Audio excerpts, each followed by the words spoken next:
Howdy, howdy. Welcome on in to the pre-show before the free show. It's an important day, Pickle, because today's the day we transition. Because this is your Halloween post-game show, and this is your Thanksgiving season pre-game show. It's a big day here on Texas Football Today. Our Halloween went well. The boys, Hank was Captain America, Max was Elmo, made a nice haul. This is a new thing, and I think it's good. First of all, I think that there are many more people who, and maybe I just don't remember it, many more people who set out the bucket and just say, grab one. That's what we do. That's what we did while we were out trick-or-treating, right? Instead of, I think, because it used to be that, like, maybe like dad would take the kids trick-or-treating, mom would stick around and hand out candy or vice versa. Now we just do the same thing that everybody else does, which is kind of leap out the bucket. But I feel like there's more buckets this year. Like every year there's more buckets. People don't like getting their doorbell rang. The other thing, and I think this is what you guys were doing last night, one of the real trend lines in trick-or-treating is people sitting outside. So it's like they're not coming up and ringing the doorbell. It's just you walk up and they're there. Yeah. Right? I don't remember that going on a ton whenever I was trick-or-treating, of trick-or-treating age. No, me neither. But that's a new trend. There were at least 3 houses we went to where it was just like they were sitting outside. It was like a nice couple. They were sitting outside, they had a table and had a bucket and we're handing it out. Yeah. So, because that's what you guys did, right? Yeah, that's what we did for a good portion of the night, and then it got pretty cold. So at that point, we went inside because we knew that it wasn't going to be the younger kids anymore, because all the younger kids and like their parents go out during the daylight, and so that's We started at 6. We went out at 6:20. yeah. And sunset was at like 6:35. Yep. And so we wanted to see all the little kids and stuff, but we knew that the older kids would actually knock on the door because, you know, I would say range of like 12 to 15-year-olds or maybe 10 to 15 come and they kind of make their roundabouts at the end of the night, and then everyone's like, just take all the candy. Like, I don't want any of it left. Smart move. Yeah. Yeah, I think I'm not going to say which high school it was, but I think we had about half their football team show up at our door, and we just said, take it all. How was and then you were like, go mascot. Yes. How was your traffic overall? It was good. Yeah? It was really good. Good traffic? Yeah. Yeah, it was really, really good. We had the little kids were super, super cute, and then the old ones, we just gave them all. Do you have a favorite costume you saw? There was this little bitty baby that was in a tiger costume that was very cute. And then there was another younger girl, and I can't remember exactly what character it was. It's like a little dog, and the schnoz is like really long, and it's got a light on the end of it. But she was walking around, and the nose of the dog was like bouncing, and it was quite cute. My older brother Matt, who you've met, Matt went as I saw this. Mario. My sister-in-law, his wife Amanda, went as Donkey Kong. Sadie, my niece who will turn 3 in December, she really wanted to be Luigi. She did not want to be Mario. She wanted to be Luigi. And we can certainly dig into what that says about my niece, who rocks. But she wanted to be Luigi, and then and then my littlest niece. Lila Jo went as Princess Peach. So they had the family costume. It was very cute. It was a good look. I did see. I want to get your take on this. I did see.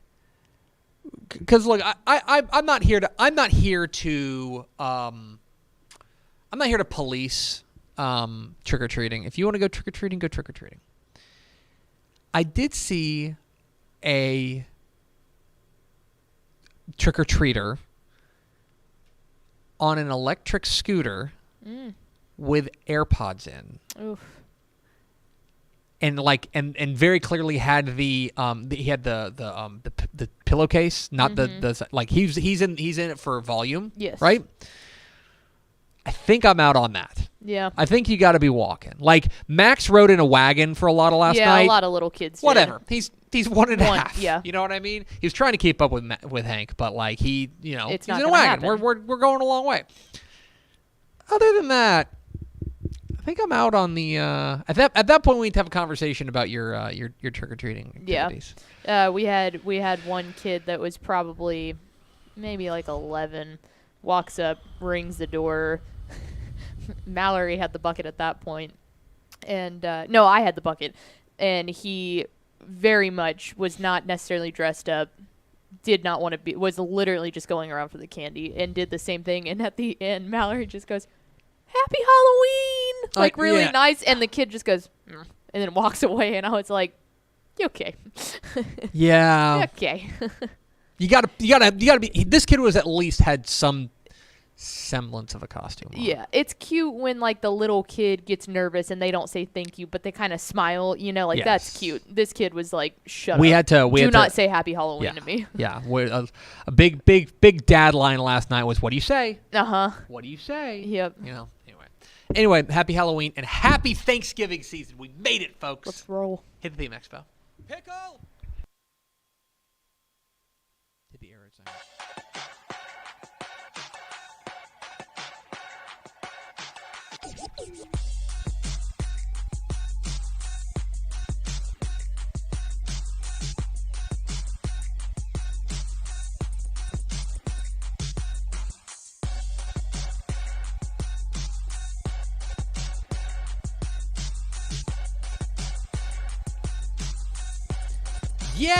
Yes, y'all. From the Dave Campbell's Texas Football Mothership here in beautiful Lewisville, Texas, it is Texas Football Today, a program with headphones. My name is Greg Tepper. I'm the managing editor of Dave Campbell's Texas Football, a magazine, TexasFootball.com, a corresponding website. Thank you for spending part of your day with us. Whether you're watching us live, TexasFootball.com, Facebook, YouTube, Twitch, Twitter, all the places, or you're listening to us in the podcast, which you can subscribe to on the podcast vendor of your choice. Either way, thank you for doing your part. Support your local, mediocre internet show. I am sitting over there at the helm today, making us sound good. She is the Duchess of the Dorks. She is producing her 1,000th episode today. Congratulations, Ashley Pickle. That is not true. I don't think it's true. There's no way that's true, because I just hit like 860 whatever, and the only reason that I know that is because that surpassed Max. Yeah, but a lot of time has passed since then. It feels like it. Brother, let me tell you. Today, that's why it works. Today is Wednesday, November 1st, 2023.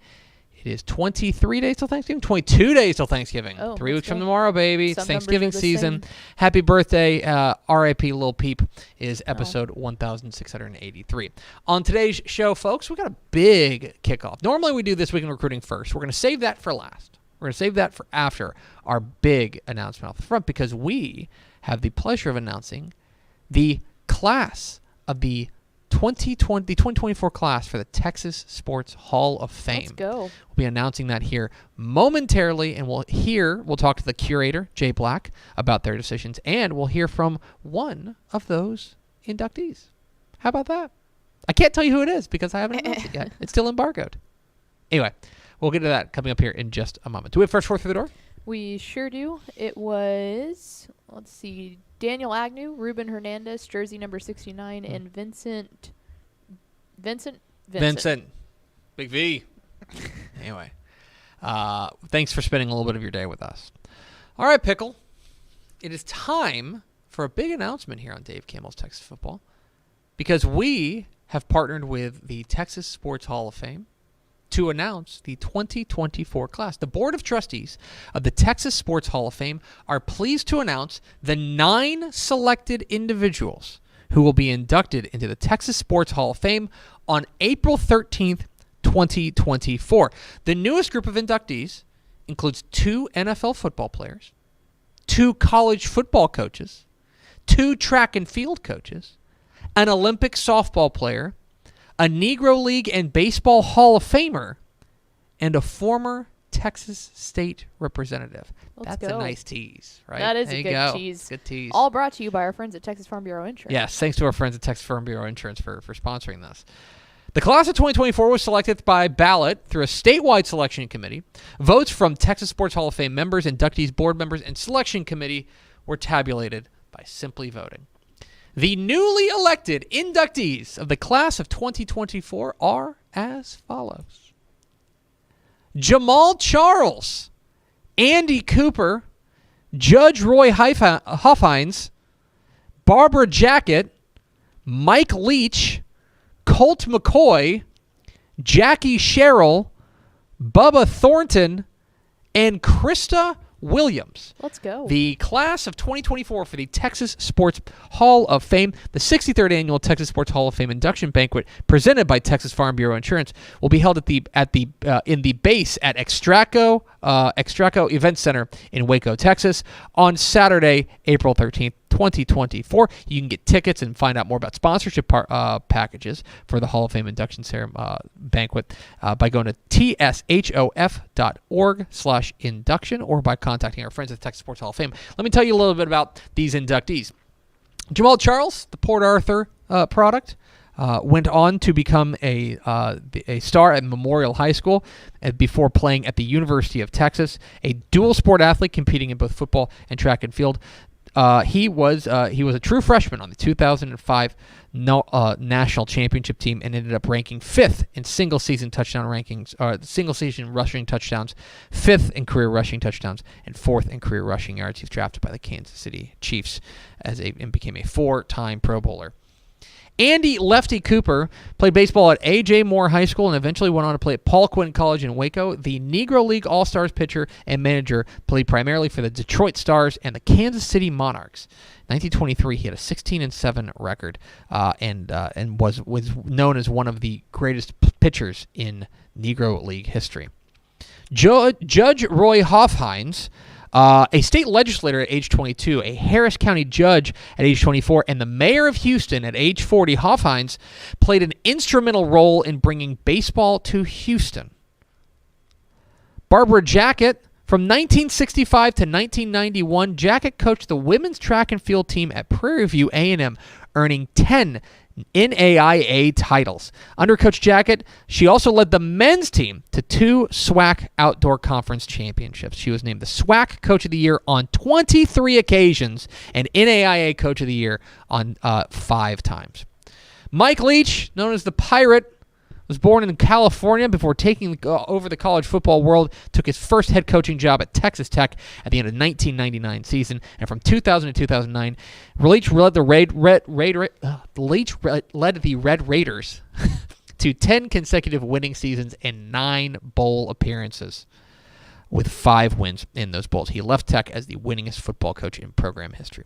Colt McCoy was a 2-time All-State quarterback at Jim Ned in Tuscola, where he set the record for most yards by a 2A quarterback. A decorated high school player in the state, McCoy went on to play at the University of Texas, where he became one of the winningest quarterbacks in NCAA history, going 45-8 as a starter and set 47 school records. Jackie Sherrill, he started as a graduate assistant at the University of Alabama, moved to Arkansas, Iowa State, Pittsburgh, Washington State, and Texas A&M University and Mississippi State. He then coached Texas A&M from 1982 to 1988, had a 52-28-1 record, led the Aggies to 3 Southwest Conference titles, and won the 1986 Cotton Bowl over Auburn and the 1988 Cotton Bowl over Notre Dame. Bubba Thornton. During his 31-year track and field coaching career, Thornton coached athletes to a combined 35 NCAA event titles, more than 300 All-America honors, 161 conference championships. He's one of the most decorated track and field coaches in history. And Krista Williams, a product of Pasadena, Texas. She was a softball pitcher and a 2-time Olympic gold medalist and 2-time ISF world champion. One of the most decorated softball players in American history. So there you have it, the class of 2024 for the Texas Sports Hall of Fame. You can find out more information on the Texas Sports Hall of Fame website, tshof.org. But first, let's hear from one of these inductees themselves, Jackie Sherrill. Hi, I'm Jackie Sherrill, the old football coach. I cannot express what an honor and how excited I am to be joining the Texas Sports Hall of Fame class of 2024. And what a class it is. Players and coaches from the sports of softball, baseball, track, and football. All-Americans to all the way to Olympic gold medal winners. This honor is very special to be inducted with a great friend of mine, Mike Leach. I'm looking forward to the induction ceremony on April the 13th, 2024. Giggle. Jackie Sherrill, one of the members of the class of 2024 for the Texas Sports Hall of Fame. Pickle, let's go to the hotline. And let's welcome in the curator of the Texas Sports Hall of Fame. We're joined by our friend Jay Black. Mr. Black, it's good to hear from you. Hey, guys. How are you today? We're doing great. I imagine that today is a pretty exciting day for you guys and all you folks down there in Waco. Yeah, happy November, and more importantly, happy Texas Sports Hall of Fame announcement day. Yeah, most certainly. Can you take us a little bit into the process of figuring out and deciding who is going to be in each class of the Texas Sports Hall of Fame? Because this is a star-studded class, and I also know that there's a number of people who are certainly worthy of getting into the Hall of Fame who aren't on this list. Well, that's right. And first of all, hats off to our Texas Sports Hall of Fame selection committee, made up of men and women from around the state who helped pick this class. And what a winner this group of individuals is. But it's really a year-round process. We take nominations throughout the year, and then we get together the first Tuesday in June. We meet here in Waco, and that selection committee is chaired by Kirk Bowles and Melanie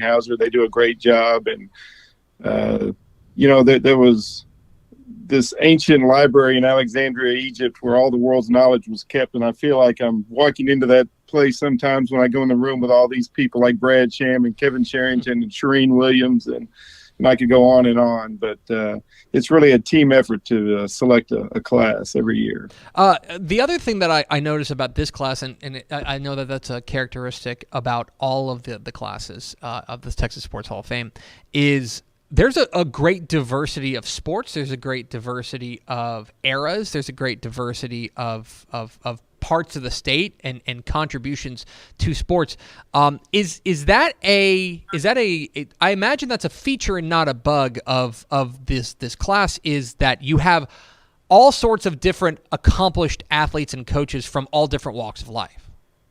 That's right. That's a great point, Greg. And, we are in Texas, and football's king. And so, more often than not, we're going to be skewed toward football. But when you look at this year's class, I mean, with the accomplishments in track and field and softball and baseball, it's really an honor for the staff, the board, our title sponsor, Texas Farm Bureau Insurance, to shine a light on these wonderful careers dating back years, and in some cases decades, like when we're talking about Andy Cooper.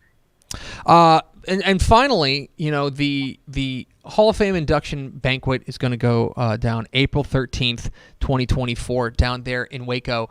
For those who have never been to the Texas Sports Hall of Fame induction ceremony, what can people expect whenever they attend what is going to be a star-studded night?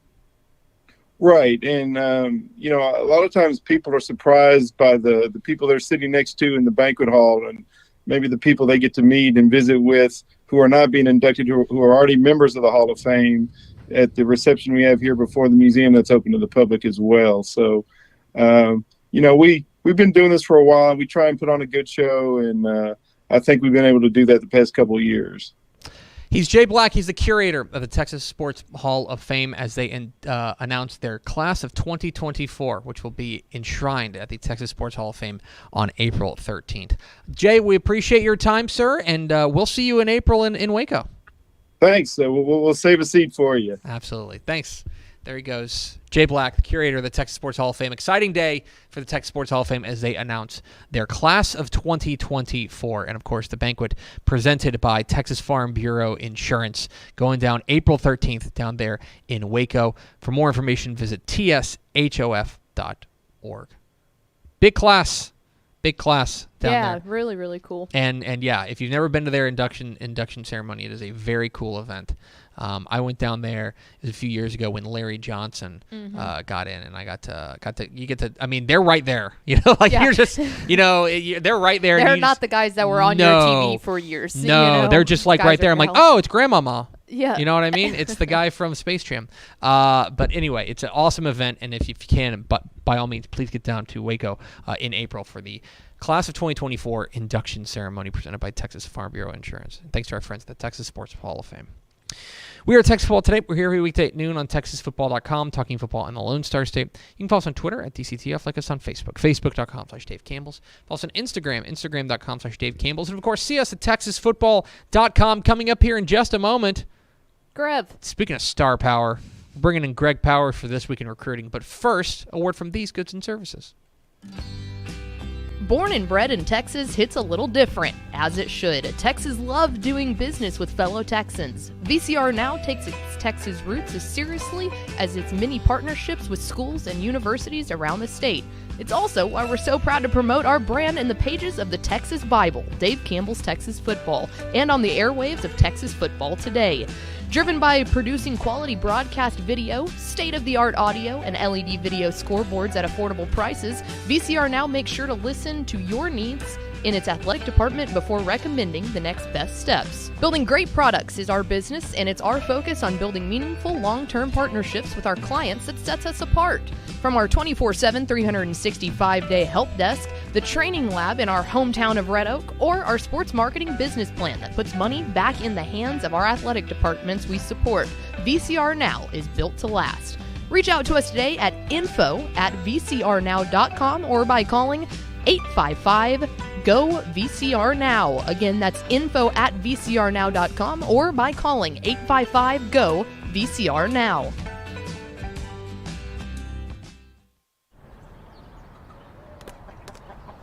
I feel like bustin' loose, bustin' loose. Come on, get on up. Oh yeah, get on up. Bustin' loose when you wanna sing. Bustin' loose, baby, do your thing. Talking about bustin' loose, yeah. Hi, I'm Jennifer Potter, Executive Director of Be Well Texas.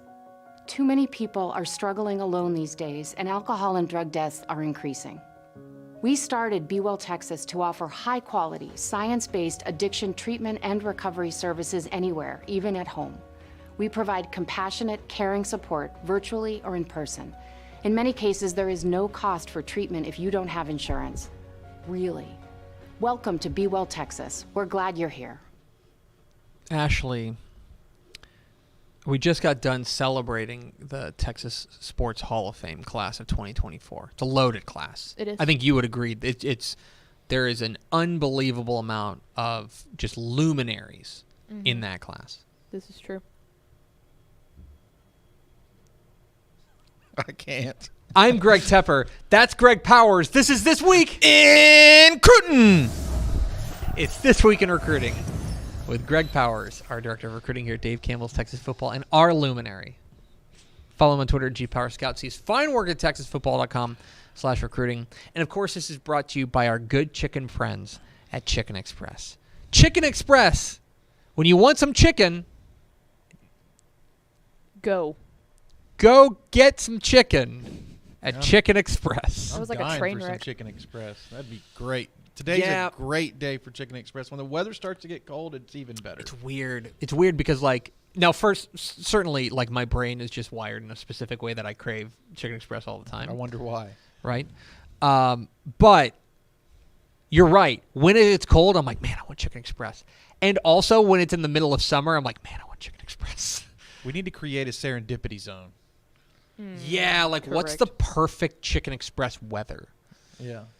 I think it's always sunny whenever I'm thinking about Chicken Express, though. You know what I It's mean? the yellow Like, box. yeah, I don't know what it is. I think it's like it's sunny. Like when it's raining, I feel like I don't want to bring Chicken Express like into that world. I want Chicken Express to stay safe. I'll eat it in the sun. I'll eat it in the I'll eat it in the rain, snow. Well, High winds. come rain or sleet or snow, nothing will keep you The from Chicken most Express. challenging Chicken Express meal is eaten while you're driving. I can tell you that. Because Yeah. it's hard to get my my chicken into the roll, into the dunkage the exact right way, but I will attempt it. Watch out, other people on the road. Because the thing when I'm is, eating. Chicken Express deserves your attention. Yeah. You know what I mean? It deserves that. But you can't wait to get it home either. Oh, that drive So- home. Whatever. The drive from the Chicken Express nearest my house is about 10 minutes. Yeah. Let me tell you, that's a tough 10 minutes. Oh, there'd be. That fills up the car. I'm a Mott Sticks guy, as you guys know. And there will be no Sneak it in. sticks left whenever. Man, but I get to yeah, the but like house. opening up the boxes, I don't know. That's the whole thing. It's This Week in Recruiting with Greg Powers, our Director of Recruiting here at Dave Campbell's Texas Football.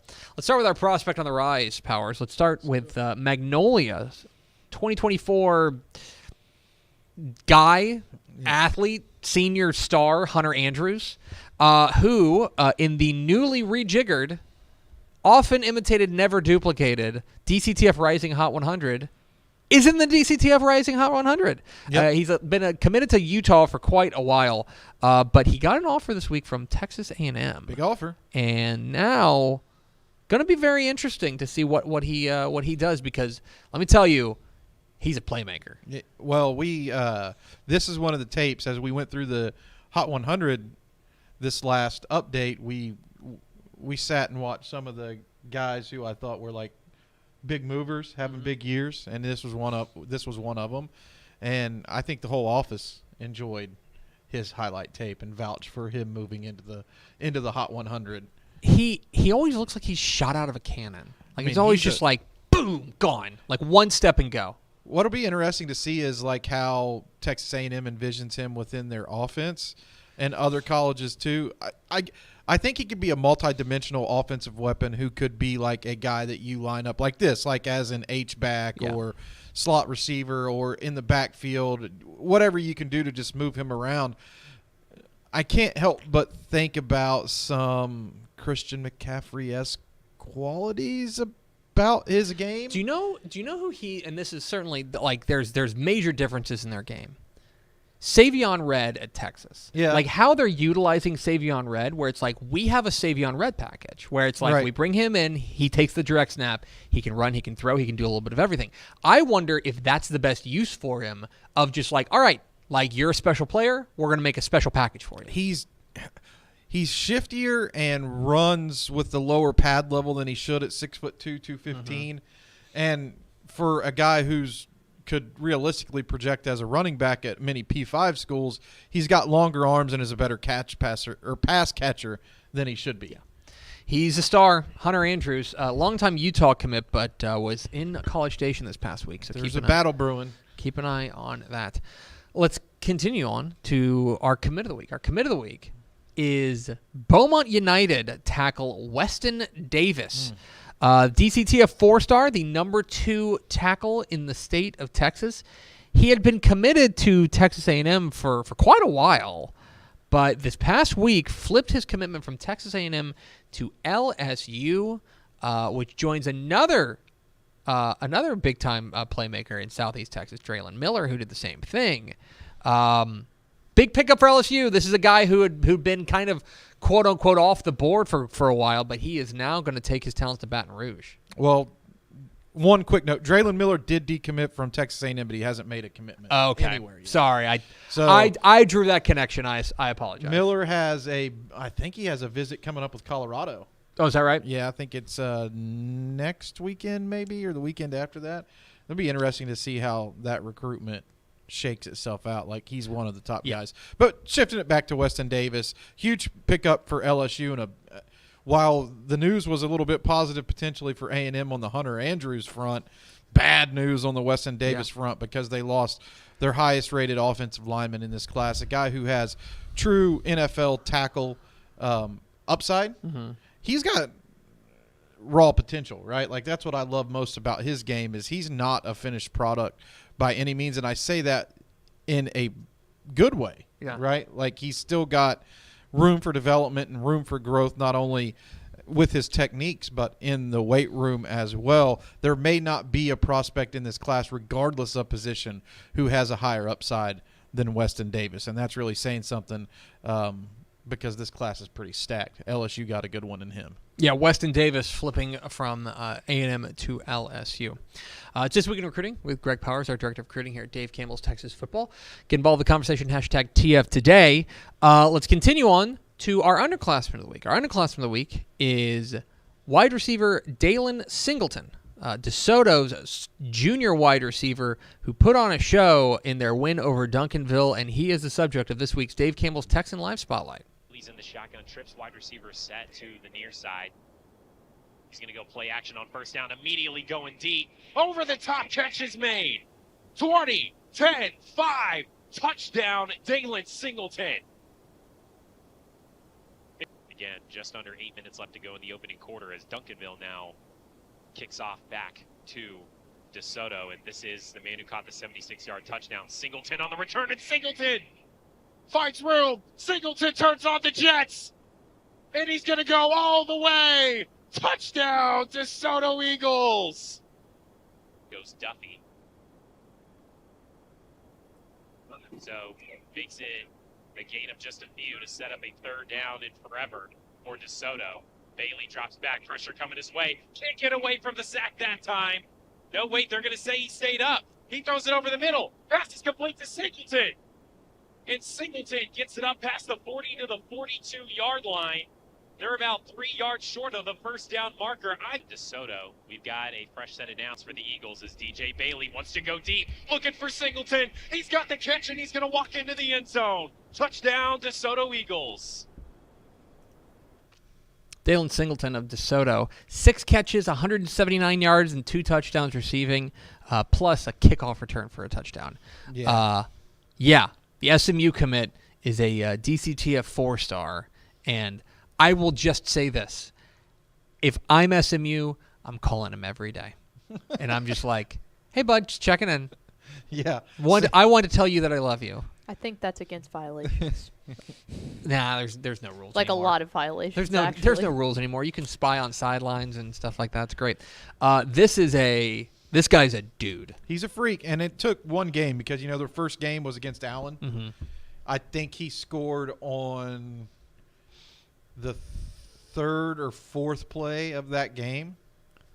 He scored on basically like the first 2 or 3 plays. He scored a long touchdown on DeSoto's first possession versus Duncanville. Then after Duncanville scored, he returned a kick for a touchdown as well, kind of setting the tone in that game. He's one of those guys who comes out of the gate strong. And we had questions like, what's DeSoto going to do now that Jonte Cook is gone? Well, guess what? They're just going to throw the ball to Dalen Singleton. Yeah, it seems like a good plan. Like I'm not trying to tell anybody what to do, but Right. throw the ball to Dalen Singleton. Yeah. Seems like a good plan. Yeah, that's a plan I'd go with. He's a star. Speaking of star receivers, let's round it all out with our recruit of the week. Our recruit of the week, we're going to Hutto to talk about their senior wide receiver, Alex Green, who in what was functionally a must-win game against Bryan, Yeah. saved their season? Is that going too far? 10 catches, 365 yards, and 4 touchdowns. It's the 6th biggest single game receiving total. And now he's at 1874 on the year for receiving. That moves him into, I think, 17th place all time. Okay. For a single season. This guy's been a freak show. He's a DCTF 3-star prospect. Certainly having Will Hammond throwing to you is helpful, and they have a style of offense that is helpful. But the tape don't lie, and the numbers don't lie. He's gotten offers from places like Northwestern, Ball State, and Toledo This week.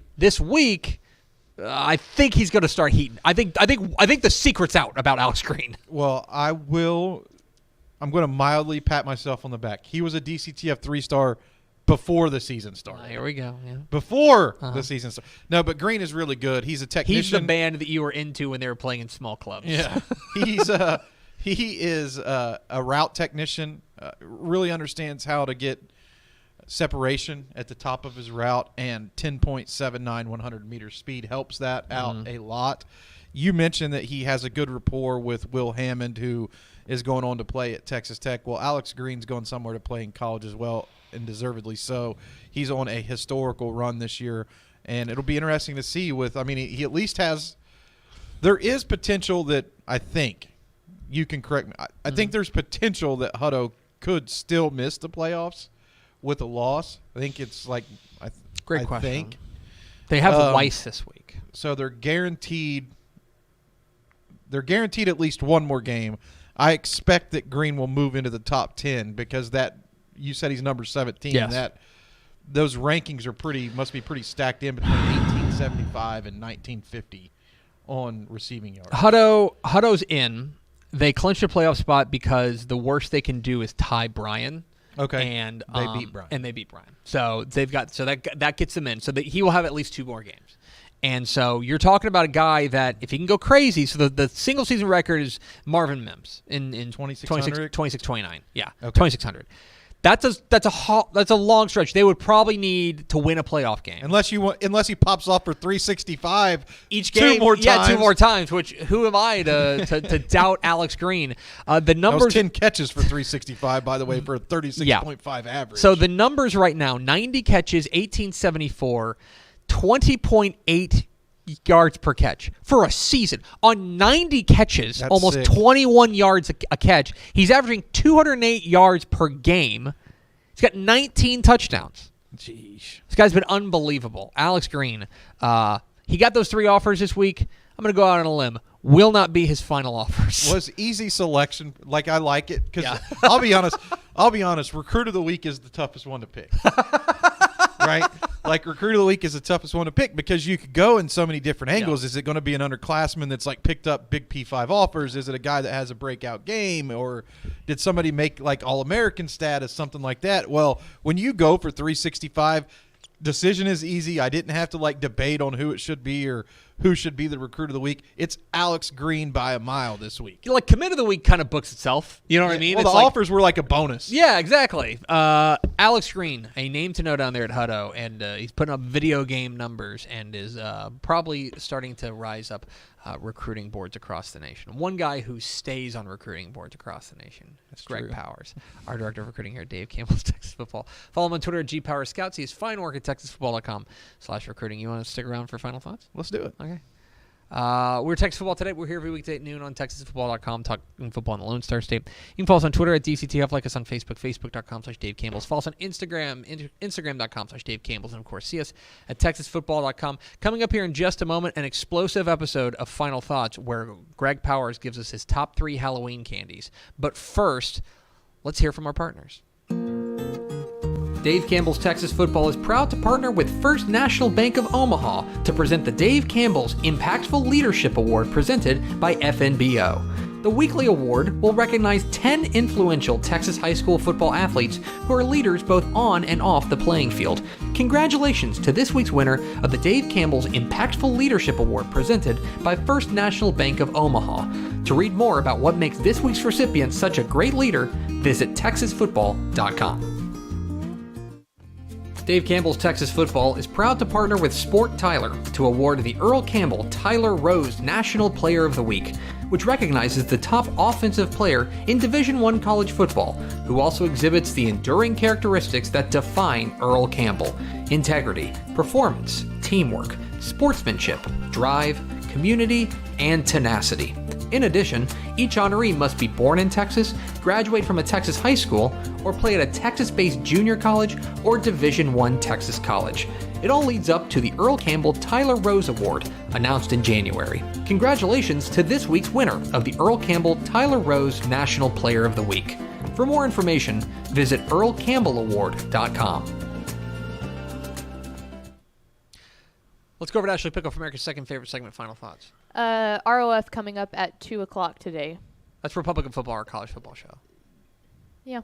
I'm just saying, every podcast somebody's first. And now we go to Greg Powers with his top 3 Yeah, your top favorite 3 Halloween Ooh, candies. You guys are being serious about Yeah. this. I'm going Reese's Cup. Number one. Yep, number one with especially bullet. the Absolutely. Halloween version of the Reese's Cup. Number 1. Number 2, I'm going Snickers. Solid. Nothing wrong with that. And I'm a chocolate guy, so I'm going to round my top 3 out with another pick. And it's going to be a surprise because I only like it when it's in the Halloween candy and I don't seek it out. The Three Musketeers. I'm a Three Musketeers guy, as has been well documented on this show. So Max, our 1-year-old, went out trick or treating, but like, he has like an egg allergy, so he can't eat much. But B, he's also like a baby, so he's not eating a lot of candy. So like, whenever he would go up and like pick the candy, I'm always just like, pick that one, dude. Like, because I know who's getting it. My top 3 is similar. Reese's number 1. I'm